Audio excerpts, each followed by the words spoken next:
He first saw it at dusk, when the shelling paused and the street went quiet. A team crossed the rubble with a weapon he'd never been issued, never trained on, never even heard named. It did its work without the roar, brief, controlled violence, then boots into smoke. When he asked what it was, the officer didn't answer. He warned him, "Forget you saw it, forget you smelled it, forget you ever thought to ask." Because World War II wasn't only rifles, tanks, and reports. Beneath the war ran a second one, sealed in crates, buried in files, guarded by orders that could end a career or save a landing. Stay with me, because the final entries weren't just hidden from enemies, they were hidden from friendly troops. To understand what was hidden, you first have to understand why secrecy mattered more than firepower. Armies don't hide weapons because they're useless. They hide them because they're dangerous in ways no casualty list explains. Some were kept secret because capture meant imitation, and imitation meant dead men. Others were so scarce they couldn't be squandered on a front that devoured gear. Some were withheld for morale, because once soldiers knew options existed, every platoon would demand them, and every refusal would feel personal. Engineers chased victory through invention. Commanders chased victory through control, discipline, deniability, and fear of headlines or enemy propaganda after the story spread. These weren't myths. They were weapons and kits, issued to specialists or locked behind policy. And once you see the logic of control, the first hidden weapons make perfect sense, until they don't. Number 12 wasn't impressive to look at, just a pistol that sounded wrong. In the hands of OSS and SO men, suppressed handguns turned a battlefield into something colder, a place where a sentry could vanish and no one would know which direction death came from. Regular infantry wasn't meant to have that power. Silence rewrote responsibility. A loud shot meant witnesses, reports, and rules. A quiet one meant deniable outcomes and questions nobody wanted asked. Number 11 lived even closer. Special fighting knives, stiletto blades, wire garrotes, tools designed for raids, not trenches. They were issued to men trained to cross fences at night, not to exhausted conscripts who might use them in panic, anger, or revenge. Command feared what happens when killing becomes intimate and unofficial, when discipline slips into cruelty with no muzzle flash to mark the moment. Number 10 was the spy's lie made metal. Concealed pistols hidden in sleeves, compact guns built to fit a coat pocket, gadgets that looked like pens until they weren't. Their value depended on surprise. The moment such a device became common knowledge, it stopped being protection and started being a target. Number 9 came in kits, small charges, timed fuses, magnetic explosives that clung to steel like a handshake. They didn't win firefights. They erased bridges, sabotaged rail lines, and ended supply routes.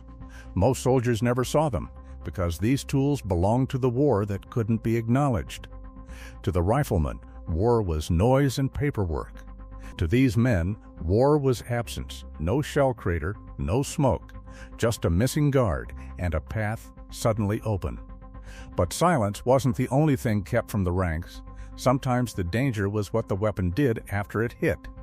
Number 8 announced itself with a hiss and a smell that clung to uniforms for days. Flamethrowers were controlled like contraband, issued sparingly, guarded closely, and often kept out of sight from most men until the moment they were needed. Not because they didn't work, but because they did. A tank of fuel on a man's back made him a walking target, and the footage of fire rolling through a bunker could ignite politics as easily as it ignited air. Number 7 was smaller, and sometimes deadlier to friends than foes. Incendiary grenades and specialty fire munitions could clear positions fast, but one slip, one cracked seal, one panic throw in the wrong wind, and the tragedy belonged to your own side. Number 6 was the front's answer when doctrine ran out. Improvised mixtures, ad hoc launchers, field modifications whispered between squads. Manuals preached control. Survival demanded instant heat. Then there were weapons so specialized that even seeing one could make you a target. because the enemy wanted it more than your life. Number 5 was special anti-tank gear and prototype munitions issued in handfuls. It scared commanders more than tanks. They weren't hidden because they were delicate. They were hidden because they were priceless. If the enemy captured one intact, they could copy it, counter it, or field a version before the next push. Number 4 carried secrets instead of steel, clandestine radios, code-linked gear, and covert signaling kits tied operators to resistance networks behind the lines. In retreat, men were ordered to smash them, burn them, drown them, anything but leave them, not because they failed, but because they spoke too loudly. One captured kit could compromise cells, landings, and lives. And in a moment, we'll reach the weapons that weren't hidden for secrecy, but because leadership feared what would happen if ordinary soldiers used them. Because the most controversial hidden weapons weren't rare, they were deliberately restricted. Number 3 isn't a single model stamped in a factory. It's a category commanders treated like a match near spilled fuel. In some theaters, it was a shotgun kept out of general issue. In others, a trench tool or intimidation device meant for point-blank control. Often legal on paper, poisonous in practice. The danger wasn't only what it did to the enemy, it was what it taught the user. Give a scared man a weapon built for reprisals, and you don't just change tactics, you change permission. Enemies understood that.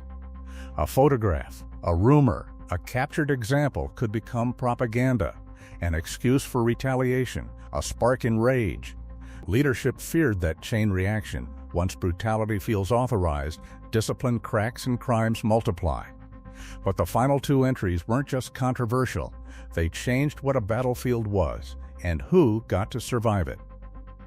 Number 2 was a weapon most soldiers never touched, yet many trained for it anyway. Gas masks were fitted, drills repeated, antidotes discussed without names, while the real stockpiles stayed sealed away. Chemical warfare hung over the front like invisible weather. Everyone feared it. Nobody knew the day.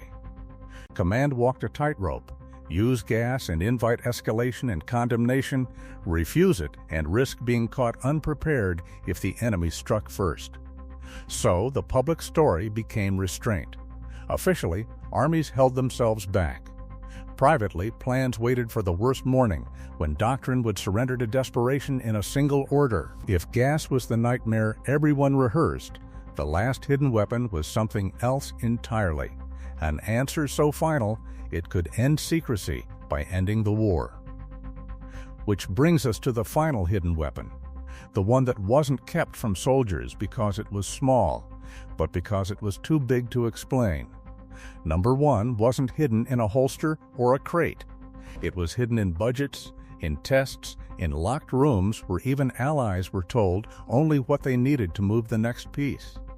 While infantry bled for hedgerows and islands, a world-ending solution was being assembled in parallel, so secret that thousands worked on it without seeing the shape. Compartmentalization wasn't just security.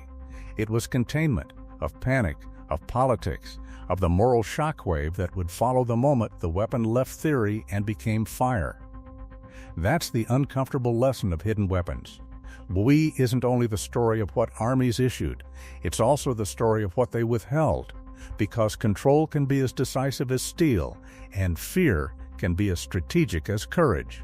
If you're still here, you already know this war wasn't what the textbook sold you.